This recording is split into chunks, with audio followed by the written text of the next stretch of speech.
1920 වර්ෂයේ බ්‍රසීලයේ එක්තරා පාළු දූපතක පිහිටා තිබෙන තම නිවසේ පවුලක් නිදාගෙන හිටියා. ඉන් සුළු මොහොතකට පසු ගෙදර ජනෙල් දොරවල් වලින් සර්පයෝ 100 ගණනක් ඇවිල්ලා ඔවුන්ට දෂ්ට කරනවා. මේ දෂ්ට කිරීමෙන් පස්සේ පවුලේ සියලු දෙනාම එම මොහොතේම මිය යනවා. මීට වසර කිහිපයකට පෙර මිනිසුන් බොහෝ පිරිසක් මේ දූපතේ ජීවත් වුණත් වරින් වර මිනිසුන් සර්ප දෂ්ටනයන්ට ගොදුරු වූ නිසා කෙමෙන් ඔවුන් මේ දූපත හැර දමා ගියා. මේ දූපතේ තිබුණ එකම වටිනා කියන දේ වුණේ නෞකා වලට මාර්ගය පෙන්වන ප්‍රදීපාගාරයයි. එකිනෙකට වෙනස් විෂගෝර සර්පයින් දහස් ගණනක් පොකුරු පිටින් මේ දූපතේ ඉන්නවා. මේ නිසා මේකට ස්නේක් අයිලන්ඩ් එහෙම නැත්නම් සර්ප දූපත කියලා ලෝකෙ පුරාම ප්‍රසිද්ධයි. මොවුන් තමයි මේ දූපතේ ජීවත් වුණ අවසාන සහ එකම පවුල වුණේ. ඒ වගේම මොවුන්ගේ රැකියාව වුණේ දූපතේ තිබුණ එකම ප්‍රදීපාගාරයේ මුර කරන එක. මොවුන්ගේ මියාමෙන් පස්සේ කිසිවෙක්ට එන්න බැරි වෙන්න මේ දූපත තහනම් කලාපයක් කරන්න බ්‍රසීල් රජයේ වහාම ක්‍රියාත්මක වෙනවා. දැන් මාස කිහිපයකට සැරයක් විතරක් බ්‍රසීල් හමුදාව මේ දූපතට ඇවිත් අර ප්‍රදීපාගාරේ නඩත්තු කරලා යනවලු. ඔබ කවදා හරි මෙඩූසා කියන කෙනා ගැන අහලා තියෙනවද? අර අතීත ග්‍රීක කතාවල ඉන්න S2 දිහා කෙලින් බැලුවම ඕනම කෙනෙක් ගල් කරලා දාන්න පුළුවන් කෙනා තමයි මෙඩූසා කියලා කියන්නේ. මේ මෙඩූසා කියන්නේ නම් මිත්‍යා කතාවක්. හැබැයි මේක මිත්‍යා කතාවක් වුණාට ඇත්තටම අපේ පෘථිවියේ ඔයාව මෙහෙම ගල් කරලා දාන්න පුළුවන් ස්වභාවික ස්ථානයක් තියෙනවා. ඒ වගේම තව තැනක් තියෙනවා මේකට කියන්නේ මරණයේ නිම්නය කියලා. මේක තමයි ලෝකයේ තියෙන උෂ්ණත්වය අධිකම කාන්තාරය. මේකේ භයානකම දේ උෂ්ණත්වය විතරක් නම් නෙවෙයි. අද මම ඔයාලට පෙන්වන්නේ පෘථිවියේ තියෙන ඔබට කිසි දිනක ඇස් දෙකෙන් බලා ගන්න බැරි ලෝක භයානකම ස්වභාවික ස්ථාන කිහිපයක්. මේ අතරින් මිනිහෙක් වැටුණ ගමන් මමියක් බවට පත්වන ලෝකයේ එකම විලනම් ඔයා බලන්න ඕනි එකක්. ඔව්.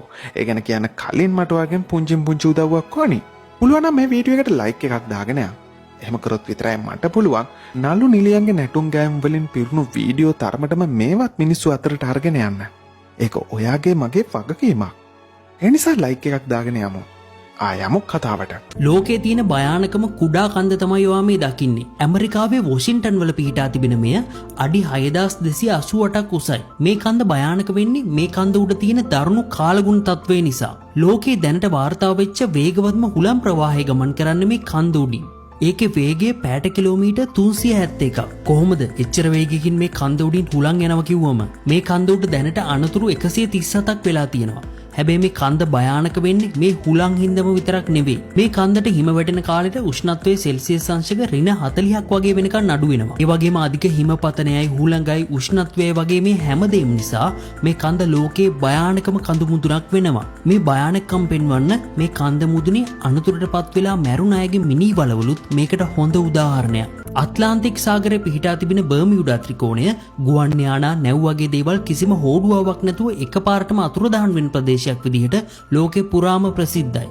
බර්මියුඩා ත්‍රිකෝණයේ මේ අතුරුදහන් වන සිද්ධිවලට හේතුව පෘථිවියේ චුම්බක ක්ෂේත්‍රයේ අවුලක් හින්දා කියලා සමහරු කියනකොට තවත් සමහරු මේක වෙන්නේ පිටසක් වල බලපෑමක් හින්දා කියලා කියනවා. මේ වගේ අතුරුදහන් වෙන සිද්ධි 1900 කාලේ ඉඳන්ම වාර්තා වෙනවා වගේම මේ ත්‍රිකෝණයට අදාළ පැත්තේ මුහුදයට ඇත්තට මේ වගේ විනාශ වෙලා ගියපු නැව් හැමක් තියෙනවා අපිට බලා ගන්න පුළුවන්. තවත් වෙලාවට ගුවන් යානා හැමත් මේ තැනින් පියාසර කරමින් ඉන්නකොට උදව් ඉල්ලලා පාලක මැදිරි වලට කතා කරලා තියෙනවා. හැබැයි එතනට ගියාට පස්සේ මේ ගුවන් යානේ සුන්බුන්වත් හම්බ වෙලා නැහැ. ඔබට මොකද්ද හිතෙන්නේ? මෙතන කොයි වගේ දෙයක් වෙනව ඇතිද? පහලින් ඔයාගේ අදහස අපිට කමෙන්ට් කරලා කියන්න. මේ අතුරුදහන් වෙන සිද්ධි නිසා බර්මියුඩා ත්‍රිකෝණය කියලා කියන්නේ පෘථිවියේ තියෙන අභිරහස්ම භයානක ස්ථානයක්. දැනට පෘථිවියෙන් වාර්තා වන වැඩිම උෂ්ණත්වය තියෙන්නේ කොහෙද කියලා ඔයා දන්නවද? ඔව්, ඇමරිකාවේ තිබෙන නමින් මරණයේ නිම්නය කියලා හඳුන්වන කාන්තාරය තමයි මේක. පෘථිවියේ දැනට වාර්තා වෙච්ච වැඩිම උෂ්ණත්වය වාර්තා වෙන්නේ මේ කාන්තාරයේ. ඒක සෙල්සියස් අංශක 56.7ක්. ශ්‍රී ලංකාවේ සාමාන්‍ය රස්නේ දවසක උෂ්ණත්වය සෙල්සියස් අංශක 37ක් වගේ වුණාමත් ඉන්න බැරි අපිට මෙච්චර උෂ්ණත්වයකට මුහුණ දෙන්න වුණොත් කොහොමද? මෙතන තියෙන උෂ්ණත්වය හින්දාම අපි කොච්චර ශක්තිමත් කෙනෙක් වුණත් ගොඩක් ඉක්මනට අපිව විජලනය කරලා දාන්න මේකට පුළුවන්. වතුර නොබී ඉන්නවනම් සාමාන්‍යයක් විදියට මේ තැන පණ පිටින් ඉන්න පුළුවන්. පැය 14ක් විතරයි. ඒකත් හරිම අමාරුයි. එතනින් එහා අපේ අවසානයේම තමයි. හැබැයි මේ තැන තියෙන එකම අනතුර මේ උෂ්ණත්වය විතරක් නම් නෙවෙයි. මේ කාන්තාරයට ආවෙනික වෙච්ච ගොඩක් විෂ සහිත සතුන් මේක ඉන්නවා. ඒ අතර ගොඩක් විෂ රැටල් ස්නේක්ලා ගෝනුස්සෝ වගේම දිවි මකුලුවොත් ඉන්නවා. අතීතයේත් මේ කාන්තාරේ මිනිස්සු ගොඩක් මැරලා තියෙනවා වගේම අනාගතයටත් මේ තැන ලෝකේ භයානකම තැනක් විදිහට තියේවි. එරිත්‍රියාව තියෙන ඩනකෙල් කියන මේ කාන්තාරය හඳුන්වන්නේ මිහි මත තියෙන අපාය කියලයි. ඒ තරම් භයානක තැන්වලින් මේක පිරීලායි තියෙන්නේ. අවුරුද්ද පුරාවටම ඉරේලිය වැටෙන මේ කාන්තාරේ කොයි වෙලාවෙත් සාමාන්‍යයෙන් සෙල්සියස් අංශක 35කට වැඩි උෂ්ණත්වයක් තියෙනවා. මේ කාන්තාරේ එක තැනක් තියෙනවා. එතන බූතැටි 3ක් එකට සම්බන්ධ වෙලා තියෙන්නේ. ඒ හින්දා එතන පොළොව මත පිට ගිනි කඳු විවර ගොඩක් පිහිටලා තියෙනවා. මේ තැන් ගොඩක් සක්‍රීය හින්දා රැට පොළොවේ තැනින් තැන ලාවා එළියට එන දර්ශන එහෙමත් බලා ගන්න පුළුවන්. කිසිම ගහක් කුලක් සරුසාර බවක් නැති මේ පැත්තේ එක්තරා මිනිස්සු කොට්ටාශයක් නම් ජීවත් වෙනවා. ඔන්න අපාය ජීවත් වෙන මිනිස්සු කියලා අපිට මෙයාලව හඳුන්වන්න පුළුවන්. මේ මිනිස්සු එක බලනකොට ලංකාවේ අපි එකාතකින් වාසනාවන්තයි. ඉන්දුනීසියාවේ තියෙන කවාජේන් ගිනි කඳ උඩ හරි අපූර්වට රැට නිල් පාටින් දිලිසෙන ගිනි දැල්ලක් පේනවා. දැක්කාම ලස්සන වුණාට ඇත්තටම මේක ලෝකේ භයානකම තැන. මේ ගිනි කන්දෙන් පිට වෙන්නේ හයිඩ්‍රජන් ක්ලෝරයිඩ් වායුව. ඒ වායුව ගිහින් සල්ෆර් කවලම් වෙලා තියෙන තවත් වායුන් එක්ක එකතු වෙලා ගොඩක් ප්‍රබල අම්ල හදනවා. මේ අම්ල එකතු වෙලා මේ ගිනි කන්ද විවරයේ උඩ ජලාශයකුත් හැදිලායි තියෙන්නේ. මේ ජලාශය කොච්චර ආම්ලිකයිද කියලා බලන්න දවසක් වාර්තාකාරයෙක් ගියා. ඒ කෙනාට අනුව මේ ජලාශයේ වතුරේ pH අගය 0.1ක් වගේ වෙනවා. ඒ කියන්නේ මේ ජලාශයේ වතුර හිතා ගන්නවත් බැරි තරම් ආම්ලිකයි වගේම භයානකයි. හැබැයි ඒත් මේ ගිනි කන්ද උඩ පවා මිනිස්සු වැඩ කරනවා. මූණට තෙතර එදි කැබැල්ලක් බැඳගෙන මේ කට්ටිය ඝන විදියට තැන්පත් වෙලා තියෙන සල්ෆර් කුට්ටි පිටින් කඩාගෙන එන එක තමයි කරන්නේ. මරණේ පෙනිපෙනී කරන රස්සාවක් කියලා අපිට මේ රස්සාව හඳුන්වන්න පුළුවන්. විෂ වායු වගේම අම්ලත් පිරලා තියෙන මේ තැන ලෝකයේ තියෙන තවත් භයානකම තැන් වලින් එකක්. ටැන්සානියාව තියෙන නේට්‍රෝන් කියන මේ විලට වැටෙන ඕනම කෙනෙක්ව ගල් කරලා මමියක් කරන්න ගත වෙන්නේ බොහොම ටික වෙලාවයි. බැලූ බැලමටම මේ විලත් මල මුහුද වගේම තමයි. හැබැයි මේ විල ළඟ සක්‍රීය ගිනි කන්දක් තියෙනවා. මේ ගිනි කන්දෙන් නිකුත් වෙන විශේෂ වර්ගයක සෝඩියමුයි පොටෑසියම් කාබනේටුයි කවලම් වෙච්ච නේට්‍රෝ කාබනේට් එහෙම නැත්නම් කෙටියෙන් නේට්‍රෝන් කියන නමින් හඳුන්වන ද්‍රාවණයක් මේ විලට එනවා. මේ ද්‍රාවණය තමයි ඒ කාලේ ඊජිප්තුවේ වැසියෝ මමි හදන්න වැඩියෙන්ම පාවිච්චි කරලා තියෙන්නේ. මේ නේට්‍රෝන් කවලම් වුණ වතුරේ pH අගය ගොඩක් වැඩි. ඒ නිසා තමයි මේ විල මෙහෙම රතු පාටට තියෙන්නේ. මේ පාටින්ද අහස පියාඹන කුරුල්ලන්ට තමන්වම වතුර ඇතුලෙන් පෙනිලා දඩේමක් කියලා රැවටිලා මේ කුරුල්ල වතුර ඇතුලට වේගෙන් එනවා. හැබැයි ඒකේ කුරුල්ලන්ගේ අවසානියම තමයි මේ සංයෝගයේ ඉක්මනටම කුරුල්ලන්ගේ ඇඟේ රැඳිලා ඝනී භවණයටපත් වෙලා කුරුල්ලන්ව ගල් වෙලා යනවා. 2013 දී මේ විදියට ගල් වෙලා ඉන්න කුරුල්ලෝ වගේම සත්තු ගොඩකේ ඡායාරූප ශිල්පයක් අරගෙන තිබුණා. හැබැයි මේ විලේ ඉන්න හැම සතාටම මේක වෙන්නේ නැහැ. ගොඩක් ඝනකමක් තියෙන ෆ්ලෙමින්ගෝ වර්ගයේ සත්තු නම් මේ විලේ ඕනි තරම් ඉන්නවා.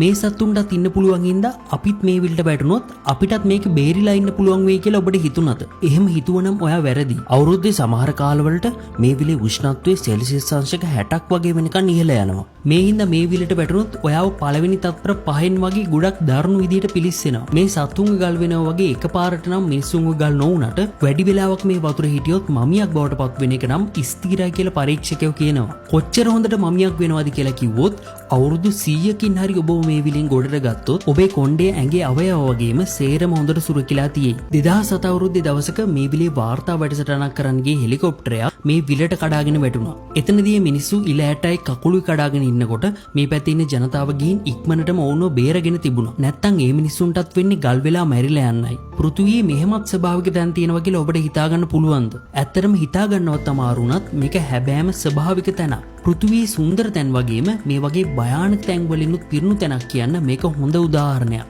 ඉතින් මේ වෙනකම් මේ වීඩියෝ එක බලපු යාළුවෝ මේ වගේ අධ්‍යාපනික දේවල් වලට කැමති නම් උඩ තියෙන නිල් පාට ෆලෝ බටන් එක ඔබලා අපිට සපෝට් කරන්න. ඔයා මේ දකින්නේ ඕස්ට්‍රේලියාවේ ප්‍රෙසර් දූපතේ තිබෙන අපේ පෘථුවියේ ඇති භයානකම මුහුදු වෙරළ. මේ දූපතේ මුහුදු වෙරළයි හැමදේම භයානකයි. මම ඒ තැන් එකෙන් එක පැහැදිලි කරන්නම්. මේ මුහුදේ ඉරුකංචි කියන ජෙලිෆිෂ් වර්ගයේ ඉන්නවා.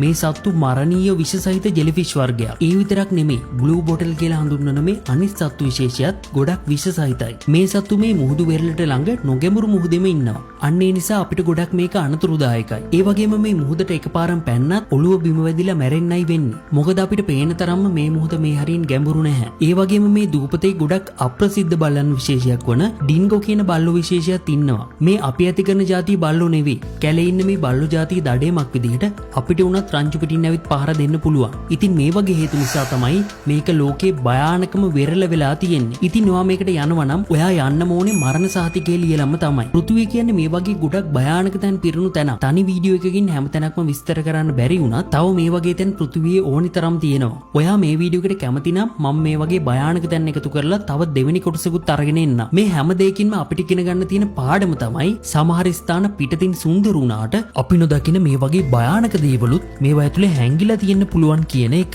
ඒ නිසා හැම වෙලේම අපි පරිස්සමින් ඉන්න එක වැදගත්. ඉතින් මේ වීඩියෝ එක ගැන ඔයා මොකද හිතන්නේ? අනිවාර්යෙන් පහලින් කමෙන්ට් එකක් දාලා අපිට කියන්න. ඒ වගේම වීඩියෝ එක හොඳයි නම් ලයික් කරන්න, කමෙන්ට් කරන්න, ෂෙයා කරන්න අමතක කරන්න එපා. හොඳයි එහෙනම් තවත් මේ වගේම අලුත්ම දැනුම තියෙන වීඩියෝ එකකින් අපි ඉක්මනටම හමු වෙමු.